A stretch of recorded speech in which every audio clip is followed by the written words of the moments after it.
Starting the video in 5, 4, 3, 2, 1. Hello guys, wow, it has been a long time. Actually, 3 to 4 years to be exact. When I made my last video, I believe I was like 16 years old. I am now 20. Yes, and still making music. Yes, and still have the child humor. What I'm going to be doing in this video is I'm going to be showing you guys the concept of sidechaining. Now, sidechaining is a very important, very important, almost as much as EQing in the EDM music, or even just like modern pop, modern hip hop, modern rock, anything like that. Sidechaining is a way to make a certain thing that you link it to pop out over the frequencies of the original thing.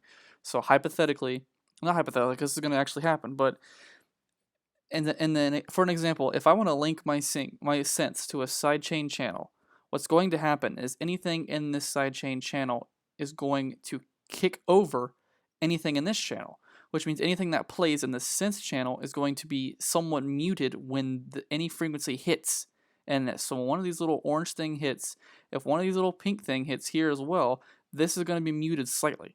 Now you adjust the frequency or the threshold of that inside the compressor. I'm going to show you guys how to do that now. Basically what a sidechain is, or how I sidechain, and by the way, I'm going to be linking my SoundCloud in the description of this video so you guys can check out some of the music. Don't pay attention to the old music that was uploaded. Some of it's on this channel. A very beginner producer at that time. I have learned a lot in the last 3 years, which is the reason why I have been far away, trying to find my name, trying to find my brand, trying to find my style, just trying to find myself as an artist. So basically, what you're going to do is you're going to end up making a site, and you'll see this up here is getting freaking hot. Sorry, I just had to make note of that. That's 180 degrees. So basically, what I'm going to teach you guys is how to do it. Basically, what sidechaining is a waveform, or what my sidechaining is a waveform. Now, when I play this, I'm just going to play this channel, and all it is a kick. That's all it is. It's just a kick, and it hits every time the kick and the snare hits of my drums. My drums sound like this.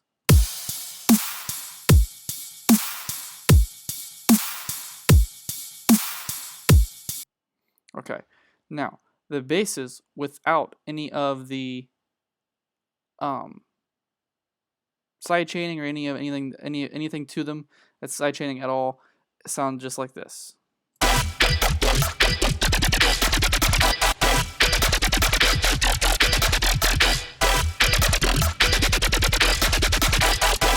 Alright, so now what I'm going to do is I'm going to teach you guys how to do this. So in the synths channel, and in a different video if you guys request, I can show you guys how to do these channels here. Note, if you guys are using Ableton Live 9 Intro, you are only limited to 16 channels. So be very careful when using these, because these do take up channels. I thought, and if any average producer using a new DAW that's intro that's only $100 is going to think that, oh, I can only use 16 tracks when making a song. I got to compromise and find ways to combine things together. So I thought that I could just make one of these channels and put all my basses into it, and it wouldn't take up my tracks. I could not have been more wrong. It does. So be careful. Try to make a really simple song, I guess, out of just using 16 tracks. It's actually not that hard. If you want to make a really complex sounding song, it's going to be kind of difficult. You're going to have to try to make different kind of instrument racks with different sounds and different activators and stuff like that. It gets pretty technical. It takes a while to make a song. That's the only disadvantage of this software, is that the intro version does not give you anything basically like it used to. And the reason why this is down here is I don't know why. I think I'm using the unregistered version because I have 2 versions. But anyway, back to the point. In this channel, you see I have a compressor. The compressor is linked at 15.7, which is a threshold that the kick is going to hit in. So what I'm going to have to, or the sidechain is going to be registered in. You don't have to change anything inside this except for where you want this to be. I just chose 15.7. It just sounded like a good idea, and I can show you what it sounds like when you have a lot of it. It doesn't sound very good. It sounds pretty muddy. So what you'll do is anything you have in the sidechaining bar here that's just the kick basically, it's going to sound like this. What you're going to do is actually mute that. The frequencies are still going to be there because you're not really deleting the frequency out here. See, the frequency's still there. You're just muting it, basically. You're muting the sound from hitting, but the frequencies are still going to punch. So you'll just drop that down. You'll click on this. As you'll see, when I play this whole entire thing, you won't hear a sidechain. If you guys hear a sidechain, you shouldn't, because it's not there.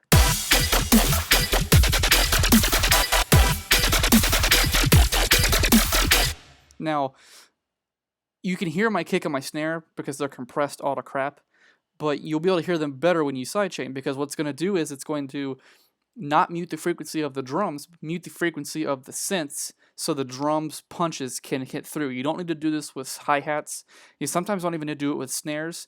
But in dubstep and in drum step and stuff like that, that's kind of really fast-paced and hard-hitting. Usually the drums are a lot of the main focus. Aside, like it goes drums and then basses, honestly. In my opinion, percussion's a really big issue. And as you can see, I have stuff on here too.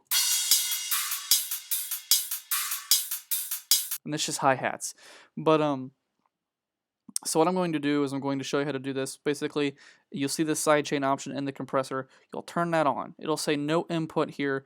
What you want to do is pull this down, and you want to put it on the sidechain channel, which is right here. I'm going to link it. It's going to link it to that, basically. So anytime that little thing hits, you're going to see this jot. You see how it jots? That is what this is showing you is the frequency being kind of overlapped. I'm actually going to mute everything. That just seems like a logical thing to do, just so I can kind of show you. So right here, you'll see the frequencies are there. You know, this is a frequency of the synths and the basses. This is a frequency of the kick that's going to be overlapping. You can see that this is overlapping the synths, therefore canceling it out at this. Now, when you pull this down, you see that gets a lot bigger. You can honestly mute the entire sound here, but I'm not going to do that. I'm going to put it at about 15.7 again, roughly. 50.5, that sounds fine. And I will show you what that sounds like with everything turned on. Not this channel, leave this channel off.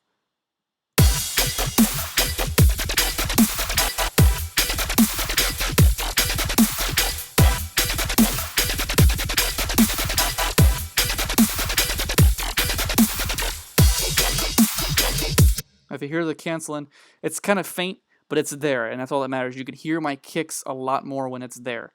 So I'll show you again. I'll just turn the sidechain off instead of the compressor because it kind of dims the sound of the basses a little bit. I'll let you hear basically the first half of this here.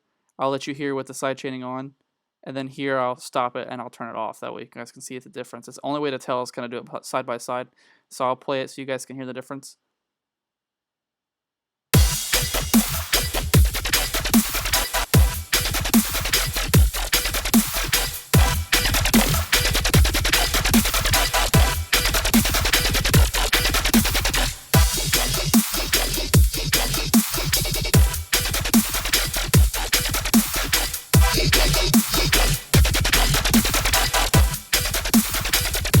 Now, I don't know about you, but I can really notice a difference there.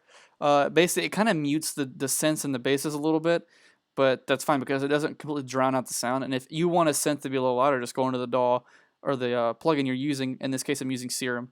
Go into Serum, hypothetically, and turn up the volume. Or adjust any of the frequencies or the effects or filters inside of Serum or anything you have added on. I don't have anything added on to these basses that aren't from Serum, and I think I have Camel Crusher and a couple other compressors on those, but then the channel is linked to this one thing. That way I don't have to go those channels are nice because you don't have to go into every single individual bass and sidechain it and make sure you get the right frequencies and whatever. So I'll turn this way up to about 30, let's go 40, 38. You guys can see literally how much it drowns it out. I'm going to turn this off starting out, and then halfway through I'll turn it back on. You guys can see the dramatic difference.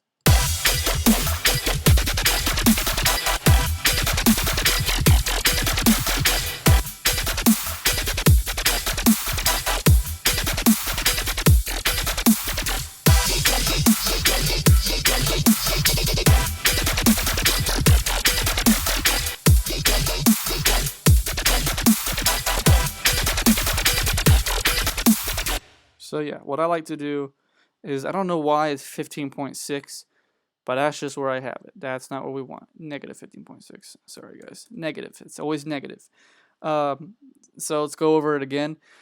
You have your kick and your snare here punching through. You have your synths that are playing.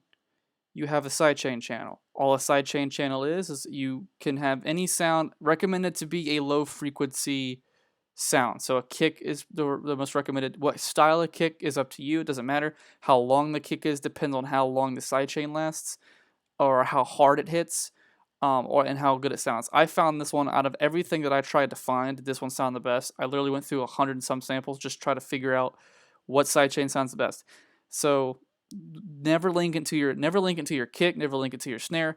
I just don't find that to work as well. It works. Now, don't get me wrong, it does work, but I just don't find it to work as well. And this way, you could just link everything to one channel and sidechain everything at one time. I know Virtual Riot. I pretty much watch all his streams and all of his studio time videos.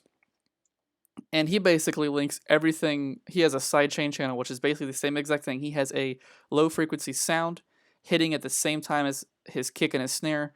Everything is linked to that channel. All of his basses, or some of it, all of his synths, all of his basses are linked to that channel.